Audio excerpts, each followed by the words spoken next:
Hoy! Andyan ka pala! Welcome back to our channel, and this is Joan, Julian's mom. Yes, I'm still saying it because I don't know how to introduce myself.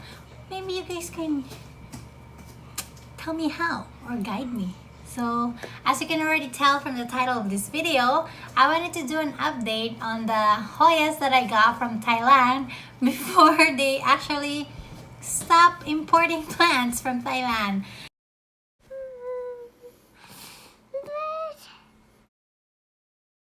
And we have like 1, 2, 3, 4, 5, 6, 7, 8 of them. There were 9 of them, but if you've been watching me and if you haven't, I'm gonna do the what do you call that, the card thingy, so you can click on it and check out which plant that was. But yes, here's an update to the import plants that we had this year, and I am praying that we can open back up the international trading of plants again, because man, Thailand and other Southeast Asian countries do have beautiful plants. Philippines, yes, I'm biased. Philippines. So let's go ahead and start. So this one here, this is my big boy. Hi. So this is Hoya elliptica round form. So there's multiple kinds of elliptica apparently, but of course, just like Hoyas, there's a lot of variety of them, or clones and whatnot and hybrids.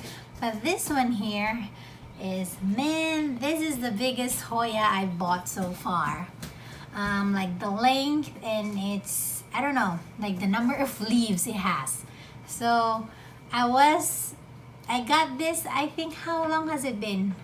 Was it February or something? I'll just put the date here, but I am a new Hoya head, if you want to call it that, but I'm a new Hoya fan. And just like any newbie, I didn't know that Hoya elliptica doesn't do well traveling. And guess what I did? I ordered it across the Pacific Ocean.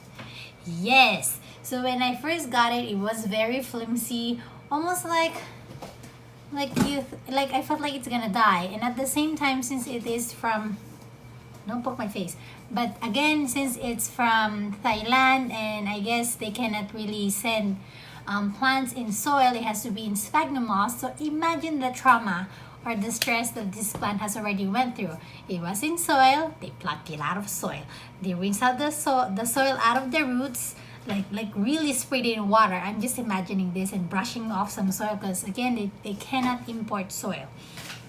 So yeah, the stress from that alone, and then you travel like 5 to 7 days. Oh, and mind you, they also have to be sprayed with whatever chemical that they have to spray it with.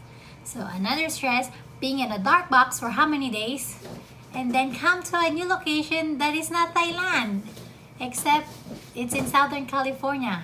Yeah, but after a month, yeah, it's been a month now. I actually posted this on my Instagram. I'm gonna just put all the timestamp here if I can. It's alive, the leaves are firm, and I contacted Hoya How, and he even gave me a Hoya elliptica clone. Yes, Jill, it's okay. So what I did as an like an insurance, I did some cuttings just in case this big boy doesn't make it. I have little Hoya elliptica left, and one of them already went to a planty friend, I would say it. I met her through Instagram. I already mailed it to her. 1, 2, or I forgot. Some cuttings went to Hoya How as a thank you for guiding me in how to revive this guy. And then I still have 2 more, and then the other one I'm doing an experiment. Like I put it on an auction, so we shall see. And then the third one is still with me, and I don't know, maybe my sister would want to get it, or maybe David. We shall see what to do about it, or maybe another giveaway. We'll see. You tell me. But yes, this is doing well, and there's some new growth points. I'll do a little video here so you can see it up close. But this is Hoya elliptica again. It's also known as a turtle shell Hoya. But in my opinion, this is basically like, hey, check out my abs, Hoya. Yeah, abs. This guy has abs. And then the next Hoya that I got, so at the times for this batch I got 2, and then I got confident. I'm like, yes, I can afford this. I can maybe keep them alive. So I ordered more, and the next batch, and that also at the time I wanted to complete my Hoya Carey collection. So I ordered the Carey spot, the Alba Marginata one. It's alive. I don't see no roots picking up yet, but this one has new baby leaves. New baby leaves, meaning it's thriving and it's alive. It still has a whitey, like I guess water mark or whatever they sprayed on it. I haven't really cleaned it because I'm scared, because I did that to the other Hoya and the leaves fell, so I'm just letting it be. Yeah, so this one's doing well too. New growth points. I'm happy. With that, I got this. They almost like look the same to me, but obviously they're not, because this one is Hoya Pachyclada. Okay, I'm Filipino. I would read this as Pachyclada Alba Marginata. Or also, I've seen people like call this on the internet like moonshine, something like that. But it's beautiful, and I don't know, I'm gonna zoom this in. Check out them roots. That's Jillian. She's happy for the roots too. And this guy has a hidden peduncle. So I'm hoping this one will bloom. That'll be a really treat. But I'm already happy that this is firm again. Again, for me, a sign that the leaf is alive or the plant is that their leaves are firm. Not flimsy, it doesn't wrinkle when you touch it. And roots. With that, okay, let me just move some. It's okay, baby girl. I'm just moving around some plants because I want to show them in like the order that I got them. And this one, if you can tell yet, this is Hoya latifolia. It's big, it's huge. And I see a little root sticking out on the LECA bowl there. It's alive. There's no new growth points yet. And this one I can tell I need to refill water because it is a big plant, so it needs more nutrition, water, like all of those kind. But I also seen I've seen this on Instagram and on Facebook, and I also Googled it. My latifolia looks different from the latifolia other people are posting about.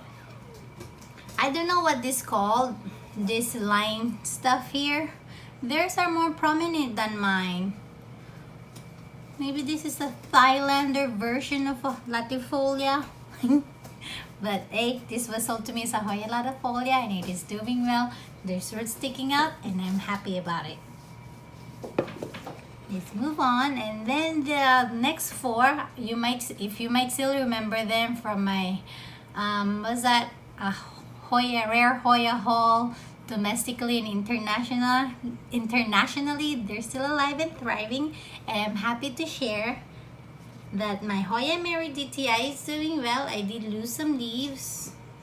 I don't have any new growth points yet, and I don't see any roots sticking out from the bottom, but the leaves are firm, especially the older leaves. I don't expect the newer ones to be as firm as this one because they're newer. Yeah, basically they haven't wrinkled. They haven't calloused yet. But yes, this is the Hoya Mary DTI. It's doing well as well. Kind of lots of well. And with that, the Hoya multiflora variegata. This baby here has a root sticking out of the nursery pot. So again, just like what I've been saying, I've been looking for the roots to stick out because I know that a strong root system meaning strong plant. So I did lose a lot of leaves from this guy. But it's looking a little sparse than when I first got it. But it's alive and it's very green there. Yes.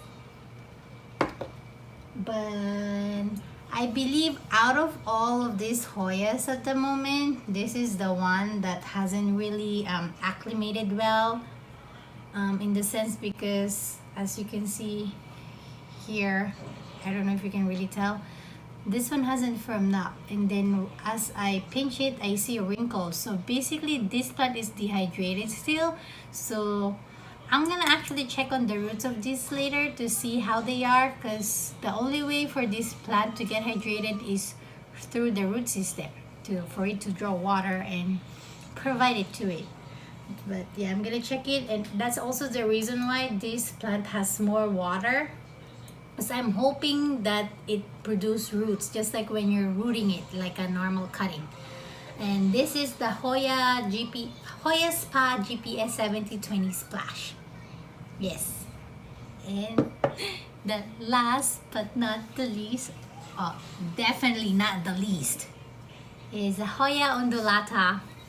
I'm happy for this guy because there's that root sticking out of the water. And then Doug Chamberlain of Vermont Hoya shared his Hoya undulata, and I'm so happy that I've been keeping this on top of a heating mat since I've gotten it, and it's alive and it's doing well, and apparently that's what he's been doing. He has his heating mat on. But of course mine doesn't have a bloom just like his. Hopefully this Hoya undulata will be motivated to copy his Hoya undulata. And I do see, hey, I just noticed this. There's growth points, and I was just talking to Hoya how that I saw roots sticking out but no growth points yet. There's one here and down there. I'm gonna do a video and insert it here so you know why I'm like this right now, like why I'm very happy.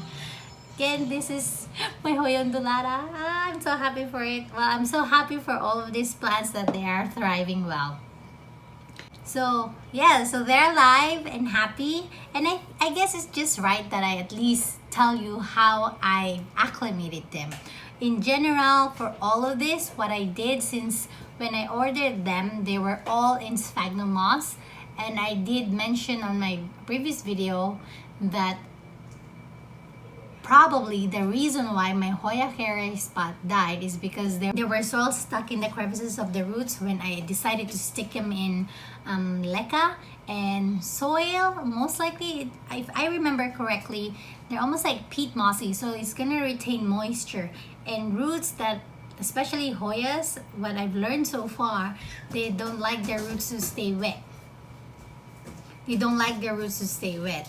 And eventually that caused root rot, stem rot, plant rot, dead plant. Yeah, so that's what I think. If I recall it correctly, that's what brought the demise of my Hoya carry spot. So what I did, again, this might sound redundant to you guys who have seen my previous video, but if you're new here, this is for you. So what I did, so yeah, from sphagnum moss, I brushed off, like I used old toothbrush to brush off the roots. Make sure there's no remnants or residue of soil on those crevices. Especially, I focus very well on the root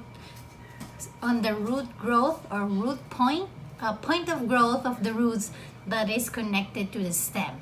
So maybe I can use it. So if this is the stem and that's the root, I really make sure that there's no soil touching the stem.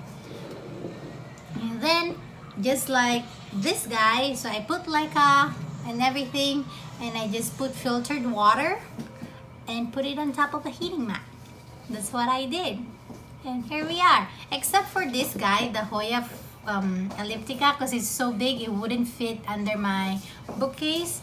I just put it in a bright indirect area, and it just so happened it's also springtime, so for the chance of rooting and basically what is that word, resuscitating. Yes, resuscitate, as if like, yeah, you're doing a CPR on a plant, is better because spring is here, it's warmer, there's more daylight, and I also use grow light anyway. So yes, that's basically how I resuscitated these plants. especially this guy here. And hope you guys enjoyed and learned something. Again, if you do have any questions on or want some clarification, comment down below and I'll do my best to answer your questions. If you haven't done so, like and subscribe, and also follow us on Instagram at Julian's_plant corner. And I'll see you next time, and may you always be blessed.